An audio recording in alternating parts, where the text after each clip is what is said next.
এরপর বললেন ওয়া ইলাস সামাই কাইফা রুফিআত, ওরা কি আকাশের দিকে তাকায় না কিভাবে খুঁটি ছাড়া আকাশকে আমি বানিয়েছি। আপনারা যখন বিমানে চড়েন তখন কি শুধু ভিডিও করতে থাকেন নাকি, মেঘের ভিডিও, আকাশের ভিডিও? তখন তাকাবেন আকাশের দিকে, সুবহানাল্লাহ, কিভাবে আল্লাহ আকাশকে তৈরি করেছেন। ওয়ালাকাদ যায়্যানা সামা আদ-দুনিয়া বিজিনাতিনিল কাওয়াকিব, আল্লাহ বলেন এই প্রথম আকাশটাকে আমি তারা দিয়ে সুশোভিত করেছি, বিশাল বিশাল তারা। এই যে আমরা সূর্য দেখি, এটা একটা তারা, পৃথিবীর চেয়ে 13 লক্ষ গুণ বড় এই সূর্য। কত গুণ বড়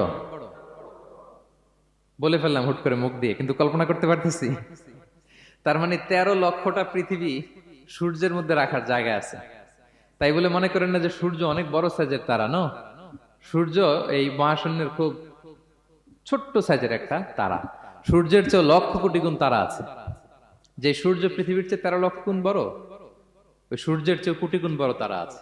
এরকম লক্ষ কোটি কোটি তারা নিয়ে আমাদের গ্যালাক্সি মিল্কি ওয়ে, এরকম কোটি কোটি গ্যালাক্সি আছে। সুবহানাল্লাহ, কোটি কোটি গ্যালাক্সি নিয়ে আমাদের এই প্রথম আকাশের মহাশূন্য। তার মানে পুরো প্রথম আকাশটাকে যদি একটা মানচিত্র দেয়া হয়, ওইখানে মাইক্রোস্কোপ দিয়ে পৃথিবীকে খুঁজে পাওয়া যাবে না। আই রিপিট, পুরো প্রথম আকাশটাকে যদি একটা বড় মানচিত্র বানানো হয়, আমরা যে পৃথিবীতে আছি মাইক্রোস্কোপ দিয়েও এটাকে খুঁজে পাওয়া যাবে না।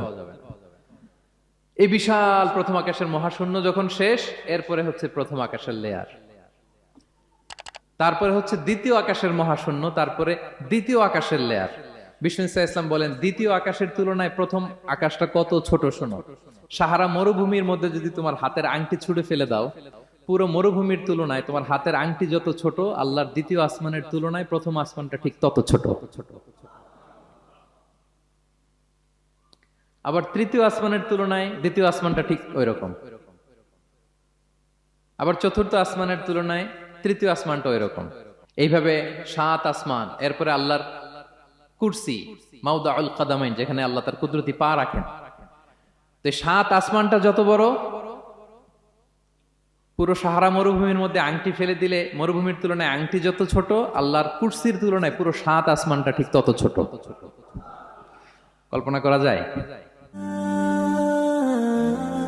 Be a part of our vision. Do listen and share the khair.